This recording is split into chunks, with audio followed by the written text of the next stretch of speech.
సైలెంట్గా ఎట్లా ఓడగొట్టినా మీరు చూశారు. మొన్ననే ఓడగొట్టినటువంటి ప్రజలు ఇప్పుడిప్పుడే బీఆర్ఎస్ పార్టీ పట్ల పాజిటివ్గా లేరు. అదేవిధంగా 20 నెలలు దాటిపోయింది కాంగ్రెస్ పార్టీ. రేవంత్ రెడ్డి గారు అనేక హామీలు ఇచ్చారు. అసలు కొన్ని అయితే ఎంత బాధ కలిగించే అంశాలంటే కనీసం రిటైర్డ్ అయినటువంటి ఉద్యోగులకు వాళ్ళ బెనిఫిట్స్ ఇవ్వలేకపోతున్నారు. ఈ అవుట్సోర్సింగ్ ఉద్యోగులు ఉంటారు మెడికల్ డిపార్ట్మెంట్లో, ఎడ్యుకేషన్ డిపార్ట్మెంట్లో, ఈ పంచాయతీ డిపార్ట్మెంట్లో అవుట్సోర్సింగ్ ఎంప్లాయీస్ ఉంటారు, లక్షల సంఖ్యలో ఉంటారు. ప్రభుత్వపరమైన ఉద్యోగులు ఎంత సంఖ్యలో ఉంటారో అవుట్సోర్సింగ్ ఉద్యోగులు కూడా అంతనే ఉంటారు. ఇవాళ గెస్ట్ లెక్చరర్స్కి కానీ లేకపోతే అవుట్సోర్సింగ్ టీచర్లకు కానీ జీతాలు లేవు. ఇవాళ ఎట్లా బతారు చెప్పండి? 9 నెలలు అవుతుంది. అంటే నువ్వు గంగల పోని, నువ్వు అప్పులు కట్టవో అంతా పక్క పెట్టి, కానీ కనీసం మనిషికి ఇక 12,000 రూపాయలు, 15,000 రూపాయలు, 20,000 రూపాయలు ఏ నెలకైతే అవుట్సోర్సింగ్ ఉద్యోగులకి, కాంట్రాక్ట్ ఉద్యోగులకు జీతాలు ఇస్తున్నాం, అవి కూడా ఇవ్వలేకపోతున్నాం. ఇలా పేద పిల్లలు చదువుకునేటువంటి కాలేజీలలో ఫీ రియంబర్స్మెంట్ ఆయన 2 సంవత్సరాలుగా పెట్టిపోయిండు ఇవ్వకుండా. ఈయన 2 సంవత్సరాలు అవుతుంది. ఇప్పుడు 4 సంవత్సరాల ఫీ రియంబర్స్మెంట్ లేదు. ఇవాళ పేరెంట్స్ అంతా కూడా అల్లాడుతున్నారు. ఫీ రియంబర్స్మెంట్ కూడా మాట్లాడారు. ఇప్పుడే స్టేట్మెంట్ వచ్చింది ప్రభుత్వం నుంచి. సాయంత్రం రేవంత్ రెడ్డి వాళ్ళకి వార్నింగ్ ఇచ్చారు.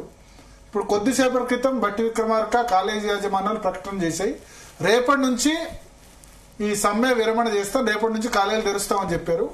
1,500 కోట్లు 600 కోట్లు రిలీజ్ చేశాం, ఇంకో 600 కోట్లు రాబోయే 2-3 రోజులు రిలీజ్ చేస్తాం, ఇంకో 300 కోట్లు తర్వాత రిలీజ్ చేస్తామని చెప్తున్నారు. సో ఇక్కడ ఫీజు రియంబర్స్మెంట్ ఇట్లా బకాయిలు ఉండడానికి కారణం ఆర్థిక క్రమశిక్షణ తప్పడం. ఈ ఆర్థిక క్రమశిక్షణ తప్పడానికి మీ రోల్ లేదా?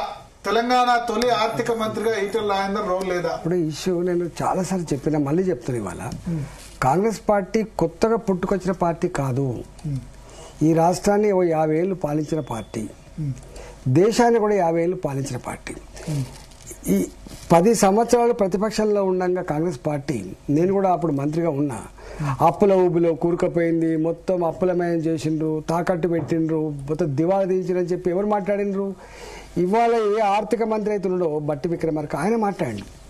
మరి మాట్లాడిన కాంగ్రెస్ పార్టీ ఎన్నికల ముందు ఏ హామీలు అయితే ఇచ్చిందో ఆ హామీలు ఇచ్చినప్పుడు అంతకుముందు మాట్లాడిన మాటలు గుర్తు చేసుకోవాలి కదా. ఇవి అమలైతాయా కాదా, తెలంగాణ ఆర్థిక పరిస్థితి తెలుసుకోవాలి కదా. రెండవది, మేము చాలా గొప్పలం, అనుభవజ్ఞులం అని చెప్తున్నాం కదా. ఈ 2 సంవత్సరాలు అవుతుంది, ఎందుకు మీరు సరి చేయలేకపోయినరు? ఎందుకు మీరు గాడిలో పెట్టలేకపోయినరు? మీరు చేయాలి కదా. మీకు గాడిలో పెట్టడానికి, సరి చేయడానికి ఇంత అప్పులు ఉన్నాయి అనుకోలేదు అంటారు. తప్పు కదా. అఫీషియల్ గా ఉన్నాయి 3 లక్షలు అయితే 7 లక్షల కోట్లు, 8 లక్షల కోట్లు అప్పులైనా అంటారు. ఐఎమ్ వెరీ సారీ భరత్ గారు, తప్పు మాట్లాడుతున్నారు. వీళ్ళు FRBM రుణాలు, తర్వాత గ్యారంటీ రుణాలు, కొన్ని అయితే ఎలక్ట్రిసిటీ డిపార్ట్మెంట్ డిస్కమ్లకు కానీ, లేకపోతే జెన్కోకి కానీ, ట్రాన్స్కోకి కానీ, ఇట్లాంటి వాటికైతే అసలు మీకు సంబంధం లేకుండా రుణాలు తీసుకుంటున్నారు. కొన్ని కార్పొరేషన్లు పెట్టి స్వయంగా రుణాలు తీసుకుంటున్నారు. ఇరిగేషన్ కార్పొరేషన్ అని చెప్పి, మిషన్ భగీరథ కార్పొరేషన్ అని చెప్పి కార్పొరేషన్ రుణాలు తీసుకుంటారని చెప్పి వీళ్ళు మాట్లాడింది కదా. ఇవాళ మాకు మేము ఇంత అనుకోలే అని చెప్పి మీరు ఇట్లా మాట్లాడితే నవ్వుకుంటారు ప్రజలు. ఈటెల గారు, 10 ఏళ్లుగా కేంద్రంలో మోడీ ప్రభుత్వం ఉన్నా తెలంగాణకు ఎలాంటి మేలు జరగలేదని సీఎం రేవంత్ రెడ్డి అంటున్నారు. మరి దీనిపై అసలు ఏం మాట్లాడతారండి అంటే, జనరల్గానే మాట్లాడితే పద్ధతితో మాట్లాడాలి, అనుభవంతో మాట్లాడాలి. ప్రజలకు వట్టిగా ఎన్నికలు రాగానే ఏది పడితే అదే మాట్లాడడం అనేది sad part of the democracy. ఇది మంచిది కాదు. నేను ఆర్థిక మంత్రిగా పనిచేసిన, నేను చూసినది, నేను కూడా గట్టినే అనుకునేది. కేంద్రం దగ్గరికి ఎప్పుడైనా మార్చి మంత్రులు, ఇతర డిపార్ట్మెంట్లు, ఇతర రాష్ట్రాలు వాడుకోలేని డబ్బు ఏమైనా మాకు వస్తుందని చెప్పి మేము కూడా పోయేది. అంత ఈజీ కాదు. కేంద్రానికి స్పెసిఫిక్ పద్ధతులు ఉంటాయి. కేంద్రానికి కేంద్ర ప్రభుత్వ రంగ సంస్థలు అంటే రక్షణ రంగం కానీ, హోంశాఖ కానీ, ఇతరత్రన్ని నడుపుకోగా ఏవైతే కొన్ని డబ్బులు మిగిలితే ప్రణాళికాబద్ధంగా మనకి ఇస్తాయి. ఇప్పుడు 15th ఫైనాన్స్ కమిషన్, అవి తప్పకుండా రావాల్సిందే. కేంద్ర ప్రభుత్వం ఒకసారి ఒప్పుకున్న తర్వాత ఇవ్వకుండా ప్రసక్తి ఉండదు. సెంట్రల్ స్పాన్సర్ స్కీమ్స్ ఉంటాయి, రెగ్యులర్గా వస్తూనే ఉన్నాయి. ఇవాళ ఎట్లా కాదంటారో చెప్పండి. ఇలా వాళ్ళే అప్పుడప్పుడు మాకు కొంచెం మా రాష్ట్రాన్ని ఆదుకోవాలి, మాకు డబ్బులు ఇవాళ నేను చెప్తున్నా కదా, హెల్త్ డిపార్ట్మెంట్లో కానీ, ఎడ్యుకేషన్ డిపార్ట్మెంట్లో కానీ, ఇవాళ రోడ్స్ అండ్ డెవలప్మెంట్ రోడ్స్ దాంట్లో కానీ, సిఆర్ఎఫ్ కింద కానీ, పిఎంజిఎస్వై కింద కానీ, రైల్వేస్లో కానీ ఇవన్నీ డబ్బులు అక్కడి నుంచి వస్తేనే ఇంత యాక్టివిటీ నడుస్తుందండి. ఇవాళ ఈ ప్రభుత్వం వచ్చిన కొత్తగా జీవోలు ఇచ్చి వేల కోట్ల రూపాయలు పనిచేసింది ఏం లేదు. ఆ యాక్టివిటీ నడుస్తుంది కాబట్టి ఇంత కనబడతాం. ఇప్పుడు ఆర్థిక క్రమశిక్షణ ఇంజనీరింగ్ కాలేజ్ సంబంధించి విషయానికి వద్దాం. ఫీజు రియంబర్స్మెంట్ చెప్తాం. వాళ్ళు రేవంత్ రెడ్డి గవర్నమెంట్ ఇవాళకి ఉన్నది 10,000 కోట్ల రూపాయలు. ఇవాళ మీరు ఆర్థిక మంత్రిగా వచ్చే నాటికి ఫీజు రియంబర్స్మెంట్ బకాయిలు కాంగ్రెస్ సమయంలో ఎంత ఉండే? ఎప్పుడైనా ఉంటాయి. ఇప్పుడు బకాయిలు కంటిన్యూస్ ప్రాసెస్, గవర్నమెంట్ అనేది కంటిన్యూస్ ప్రాసెస్ కదా. మేము అప్పుడున్నప్పుడు కూడా 2,000 కోట్లు 3,000 కోట్లు ఉండింది, 2,000-3,000 కోట్లు ఉండేది. ఒక ఫీజు రియంబర్స్మెంట్ పాత సంవత్సరానికి సంబంధించినటువంటి ఫీ రియంబర్స్మెంట్ ఎప్పుడు వచ్చే సంవత్సరం పే చేస్తాం. నేనంటున్నా ఏంటంటే 4 సంవత్సరాలు అవుతుంది కదా, టీఆర్ఎస్ పార్టీ 2 సంవత్సరాలు డ్యూ బాకీ పెట్టిపోతే వాళ్ళు పెట్టిపోయింది అని చెప్పి నువ్వు 2 సంవత్సరాలు పెడితే 4 సంవత్సరాల కాలంలో ఇంజనీరింగ్ కాలేజ్లో చేరినటువంటి విద్యార్థి ఇవాళ సర్టిఫికేట్ తీసుకొని బయటికి రావాలి. పైసలు కట్టకపోతే ఎట్లా సర్టిఫికేట్ ఇస్తారు చెప్పండి? జీతభత్యాలు లేని పరిస్థితున్నారు. ఇవాళ నువ్వు కంట్రోల్ చేయలేని పరిస్థితి ఉంది. కాబట్టి నేను అంటున్నా, కాంగ్రెస్ పార్టీ కొత్తది కాదు, మళ్ళీ చెప్తున్నాను, ఇప్పటికైనా ఈ ఉపన్యాసాలు బంద్ పెట్టి వాళ్ళ మీద వీళ్ళ మీద నెపనెట్టుడు బంద్ పెట్టి ఈ పని చేయమని చెప్తున్నా. అట్లా అయితేనే తప్ప, లేకపోతే రేపు చాలా వ్యతిరేకత ఉంది, మీకు అర్థమైతే లేదు. ఇక కాంగ్రెస్ పార్టీ వ్యతిరేకత రిఫ్లెక్ట్ అవుతుందా జూబ్లీహిల్స్ ఎలక్షన్స్ లో? అది ఉంది కాబట్టే కదా. లేకపోతే ఇప్పుడు అధికారంలో ఉన్న పార్టీ ఇట్లా గిల్లి గెలవాలి. ఒక 10 సంవత్సరాలు అధికారంలో లేకుండా అనేక హామీలు ఇచ్చి ఒక కొత్త నాయకత్వం, కొత్త ముఖ్యమంత్రికి రాష్ట్రానికి వచ్చిన తర్వాత మీ వేగం, మీ యొక్క పనితనం చూసి ఇట్లా ఎవరికి ఓటే కూడా ఇట్లా గిల్లి గెలవాలి. అసలు ముఖ్యమంత్రి అడుగు పెట్టకుండానే గెలవాలి. 8 సార్లు ప్రచారం చేశారు. ఒక్క జూబ్లీహిల్స్ ఎన్నిక, హైదరాబాద్ లో ఉన్నటువంటి ఎన్నిక, మొత్తం మీ మంత్రులు, ముఖ్యమంత్రి గారు మీరు పబ్బది పడుతున్నారంటే that itself shows your weakness. కానీ కొత్త కాదు కదా ఉప ఎన్నికలు, మీ హుజురాబాద్ లో కూడా అట్లే జరిగింది కదా అప్పుడు. అందుకనే కర్రగాల్చి వాత పెట్టిండ్రు. ఇప్పుడు డబ్బులు, అధికార, అహంకారం ఇవి ఎల్లవేళ అని చెప్పి అనేక ఉదంతాలు ఉన్నాయి. కేసీఆర్ హుజురాబాద్ దానికి వచ్చాడా? వచ్చిండు ప్రచారానికి.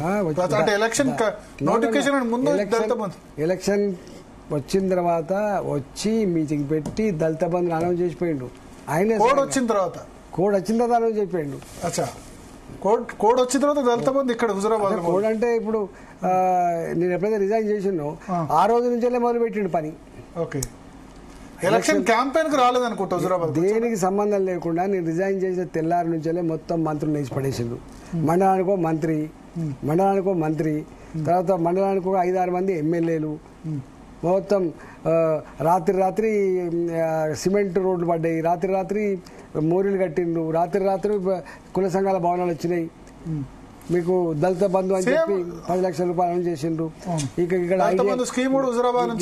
ఇక్కడ ఐడియల్లో ఆ ఐడియల్ కంపెనీకి భూమిని వాళ్ళు రెగ్యులైజ్ చేస్తే 100-80 కోట్ల ఎకరం ఉన్న భూమిని రెగ్యులైజ్ చేస్తే 1,000 కోట్లు వచ్చినాయి. దాంట్లో 600 కోట్ల రూపాయలు డైవర్ట్ చేసి ఓటుకు 10,000 రూపాయలు ఇచ్చిండు. అంటే మామూలు కాదు. అంటే ఈ భారతదేశ ప్రజాస్వామ్య చరిత్రలో హుజురాబాద్ మీద ఖర్చు పెట్టబడ్డ అధికారికమైనటువంటి ఖర్చు కావచ్చు, అన్అఫీషియల్ ఖర్చు కావచ్చు, అధికార దుర్వినియోగం కావచ్చు, అహంకారం కావచ్చు, ఇక మళ్ళా చరిత్రలో గతంలో రాలేదు, ఇక మళ్ళీ కూడా జూబ్లీహిల్స్ కూడా అట్లా ఖర్చు పెడుతున్నారు. అంతగానం లేవు. చూసినా నేను ఇలా బీఆర్ఎస్ పార్టీ 1,000 రూపాయలు చొప్పున ఇచ్చింది. ఇది మేము ఇలా ఇప్పుడే ప్రచారం చేస్తున్నాం. బీఆర్ఎస్ పార్టీ సభకు రావడానికి కాదు, ఓట్లకి సభకు రావడానికి 500 రూపాయలు చొప్పున ఇస్తాను. 500 రూపాయలు 600 రూపాయలు చొప్పున సభకు రావడానికి ఇస్తాను. కానీ ఓటుకు బీఆర్ఎస్ పార్టీ ఇప్పుడు 1,000 రూపాయలు ఇచ్చినట్టుగా చెప్తున్నారు. అక్కడ జనం చెప్తున్నారు 2,500 రూపాయలు చొప్పున కాంగ్రెస్ పార్టీ ఇచ్చిందని చెప్తున్నారు. ఓకే, కాంగ్రెస్ 2,500, బీఆర్ఎస్ 1,000 రూపాయలు, బీజేపీ మా దగ్గర పైసలు ఎక్కడ మిగిలిస్తాం. అంటే ఒక పాయింట్ ఇక్కడ మీరు అంటారు, నేను సారీ స్పందన ఇంటరప్ట్ చేస్తారు. 2,500 కాంగ్రెస్ ఇచ్చారు, 1,000 బీఆర్ఎస్ ఇచ్చారు. బీజేపీ 0 రూపాయి కూడా ఇవ్వకుంటే సీరియస్నెస్ లేనట్టు కదా, మీరు గెలుద్దామని ఆలోచన లేనట్టు కదా. మేము పైసలు నమ్ముకోవడం కాదు, మేము ప్రజలు నమ్ముకోవడం. నేను మొదటి నుంచి చెప్తాను, మేము డబ్బులు నమ్ముకున్నాం. డబ్బులు మీరు ఖర్చు పెట్టారు లేవు కదా. పార్లమెంట్ ఎలక్షన్ లో మీరు కూడా మంచిగా ఖర్చు పెట్టారు అందరూ.